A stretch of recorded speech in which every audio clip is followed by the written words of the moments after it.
Namaste and welcome everyone. Thank you for joining me for the very first episode of this new learning series. I'll be your guide as we explore further.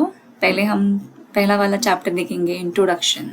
जैसे कहते हैं first a good beginning is the work half done. तो पहले हम introduction अक्सर लोग शुरुआत में ही अटक जाते हैं. तो फॉर दैट हम देखेंगे कि क्या क्या कर सकते हैं. एक चाइनीज़ विजडम थियोरी है, जो चीज़ नहीं समझ में आती है उसको छोटे छोटे टुकड़ों में समझने की कोशिश कीजिए. तो मैंने इंट्रोडक्शन को भी छोटे छोटे टुकड़ों में शिफ्ट किया हुआ है. पहले हम देखेंगे कि शुरुआत कैसे करना है. एक एंगेजिंग हुक लाइन होनी चाहिए, जिसे हम ओपनिंग भी कह सकते हैं. अक्सर आयुर्वेदिक टॉपिक्स रहेंगे तो आप आयुर्वेद के बेसिक फंडामेंटल्स का यहाँ पे जिक्र कर सकते हो.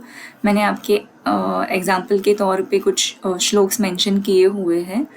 इससे आप शुरुआत कर सकते हो. अगर ये इससे शुरुआत नहीं करनी है तो आप आपके सब्जेक्ट रिलेटेड जो इंट्रोडक्टरी लाइंस होती हैं, अगत तंत्र का, बाल रोग का, काय चिकित्सा का, उसका स्पेसिफिक इम्पोर्टेंस बता के आप आपके टॉपिक का शुरुआत कर सकते हो. इसमें हमारा 1-2 पैराग्राफ चला जाएगा. सेकेंडली हम आएंगे हमारे मेन, एक बार हमारा टाइटल जो फाइनलाइज हो चुका था सिनॉप्सिस पे, उसके रिलेटेड. तो उसके रिलेटेड हमारे आयुर्वेद में क्या बताया गया है, उसके क्या लक्षण हैं, इसके बारे में हम एक ब्रॉड एस्पेक्ट मेंशन करेंगे. एंड उसको हम मॉडर्न डिजीज़ में किससे को रिलेट करते हैं वो चीज़ पे हम गौर करेंगे. सिमिलर साइन एंड सिम्टम्स है, इसीलिए हम दोनों को भी पढ़ने की कोशिश कर रहे हैं. ये थीसिस, ये रिसर्च वर्क के हिसाब से ऐसे हम बता सकते हैं. एक बार डिजीज़ के बारे में बता के हो गया तो फिर हम आगे जाएंगे कि नीड की रिसर्च प्रॉब्लम क्या है. ये इम्पोर्टेंट है नीड ऑफ स्टडी. कोई लोग नीड ऑफ स्टडी लिखते हैं, कोई लोग रैशनली ऑफ स्टडी लिखते हैं. इसका बेसिक डिफरेंस क्या है ये समझ लीजिए. Need of study is basically कि हम क्या इशू क्या है, इसके स्पेसिफिक प्रॉब्लम, कॉन्फ्लिक्ट जो है वो एक्सप्लेन करेंगे कि और ये पढ़ना क्यों ज़रूरी है, कि इस टॉपिक के बारे में पढ़ना क्यों ज़रूरी है. हम फॉर एग्जांपल अस्थमा का एक थीसिस देखेंगे. तो अस्थमा का ये क्या बोलते हैं उसको, प्रिवेलेंस क्या है. आपके एरिया में प्रिवेलेंस ढूंढ निकाल सकते हो पुराने किसी आर्टिकल को देख के, या नेशन वाइड या ग्लोबली क्या इशू है, ये हम इसमें मेंशन करके इसीलिए हमने ये टॉपिक सिलेक्ट किया है. ये हुआ need of study. Rational of study होता है कि हमने इस ड्रग को क्यों लिया गया है, कि यही स्पेसिफिक ड्रग के बारे में एक रेफरेंस क्यों हम ये डिजीज़ मैनेज कर रहे हैं और इससे क्या होगा. अगर प्रोसीजर है, कोई पंचकर्मा है, तो ये इसका फ़ायदा देगा, कॉस्ट इफ़ेक्टिव है, सर्जरी अवॉइडेबल है. ऐसी सारी चीज़ें करके ये रैशनल ऑफ स्टडी हो जाता है. इससे हम हमारा जो रिसर्च स्टडी है उसका सिग्निफिकेंस और क्लिनिकल प्रैक्टिस में क्या कंट्रीब्यूट करता है ये हम बता सकते हैं. पहला हो जाता है इंट्रोडक्टरी लाइन, फिर आयुर्वेदिक डिजीज़, फिर मॉडर्न डिजीज़, फिर नीड ऑफ स्टडी कि हमें ये क्यों पढ़ना ज़रूरी है, ये रिसर्च करना क्यों ज़रूरी है, उस पर हमने जो दवाई लिए है वो क्यों ज़रूरी है, एंड सिग्निफिकेंस. अब तक इतना समझ गया होगा. नेक्स्ट हम मेंशन करते हैं कि एम क्या है. एम डायरेक्टली हमारा जो ओवर आर्चिंग गोल होता है ऑफ योर रिसर्च वो हम मेंशन करेंगे. फिर the specific steps you will take to achieve it are the objectives, कि हम इसके दौरान, एम के दौरान बेसिक ऑब्जेक्टिव्स जो रहते हैं, अक्सर कई लोग प्राइमरी ऑब्जेक्टिव, सेकेंडरी ऑब्जेक्टिव्स ऐसा करके भी लिखते हैं. फिर research question, the precise question of your study will answer the research question. तो ये रिसर्च क्वेश्चन काफ़ी ज़रूरी है कि आपका जो ड्रग काम करता है वो सच में काम करता है कि नहीं. मोस्टली ऐसे ही लोग पूछते हैं, is this really efficient, is this really significant, ऐसा. और प्रिडिक्शंस जो हमारे हाइपोथेसिस हैं, पहले हम अज्यूम करते हैं, एक नल हाइपोथेसिस होता है कि ये ड्रग काम नहीं करेगा, और एक ऑल्टरनेटिव हाइपोथेसिस होता है कि ये ड्रग काम कर रहा है. अगर 2 ड्रग्स या 2 प्रोसीजर्स हम टेस्ट कर रहे हैं हमारे रिसर्च में, तो 2 ऑल्टरनेटिव्स भी डाल सकते हैं कि ड्रग ए ज़्यादा काम करता है ड्रग बी से, या ड्रग बी ज़्यादा काम करता है ड्रग ए से. ऐसे ऑल्टरनेटिव हाइपोथेसिस भी आ जाएंगे. कुछ लोग वेरिएबल्स भी डालते हैं, वो भी आप डाल सकते हो.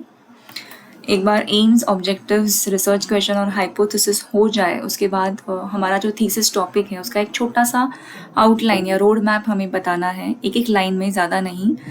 कि हमने क्या क्या चैप्टर्स इन्वॉल्व किए हैं हमारे रिसर्च में, तो उसके बारे में introduction, aim and objectives, review of literature, materials and medications, ये सब हम मेंशन करेंगे। डिस्कशन की स्पेलिंग रॉन्ग है, ठीक है चलेगा, देख लिया। ये हमारे चैप्टर्स रहने वाले हैं, उसके बेसिस पे हम हमारा पूरा थीसिस कर रहे हैं। इसका सिर्फ एक सिंगल लाइन में हम इसके बारे में डालेंगे। फिर होता है प्रीवियस रिसर्च वर्क डन, उसे हमें क्रोनोलॉजिकल ऑर्डर में डालना है कि इसके पहले इस टॉपिक पे कितने थीसिस हो चुके हैं। ज़्यादा पुराने मत डाल देना 1987 और 1993 की। आजकल का लास्ट अपडेट आई थिंक पिछले 10-15 सालों में जितना हुआ है उतना डालोगे तो भी चलेगा। कुछ लोगों के 2 ड्रग्स होते हैं, तो ड्रग्स रिलेटेड थीसिस या डिजीज़ रिलेटेड थीसिस ऐसे भी आप कर सकते हो, अच्छे से टेबुलर फॉर्म में आप मेंशन कर सकते हो। ये डाटा मिलने के लिए आप एक तो आपके सीनियर्स का थीसिस का सीनियर्स के थीसिस को रेफ़र कर सकते हो, या कोई स्पेसिफिक आयुर्वेद डाटाबेस होता है जिसके बारे में मैं आपको बताऊंगी। यूनिवर्सिटी डाटाबेस है, वो भी हम देखेंगे। ओके, अभी हम फॉर एग्जांपल जाएंगे थीसिस की तरफ।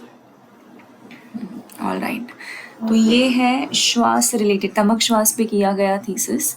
इसमें देखो पहले बेसिक आयुर्वेदिक प्रिंसिपल्स पे मेंशन किया हुआ है, श्वास क्या होता है आयुर्वेद के हिसाब से, उसको फिर हमने कोरिलेट किया है ब्रोंकियल अस्थमा के साथ। यहाँ पे आगे जाके ये ब्रोंकियल अस्थमा के साथ हमने कोरिलेट किया हुआ है। सेकेंडली ये रैशनली पार्ट हो गया, ये सीक्वेंस कभी कभी किसी किसी थीसिस यूनिवर्सिटी के हिसाब से चेंज हो जाता है। नीड ऑफ स्टडी या रिसर्च लैक्यूना भी जिसे कहा जाता है। उसके बाद हम aim, objectives, research question, hypothesis mention करते हैं। यहाँ पे देखिए हमने फ्रेमवर्क ऑफ डिसर्टेशन मेंशन किया हुआ है, एक एक लाइन में आपने जो जो डाला है आपके थीसिस में। आप चाहिए तो वीडियो को होल्ड करके भी देख सकते हो, मुझे ज़्यादा लंबा वीडियो नहीं करना है इसीलिए मैं थोड़ा सा आगे भागती हूँ। ये प्रीवियस रिसर्च वर्क जैसे मैंने बताया अलग अलग यूनिवर्सिटीज़ से हमने लिया हुआ है। तमक श्वास ये टॉपिक काफ़ी कॉमन था, तो हमें बहुत सारा डाटा मिल गया था। ये देखो, ये इतने पुराने लेने की ज़रूरत नहीं है, अभी आप 2025 में हो।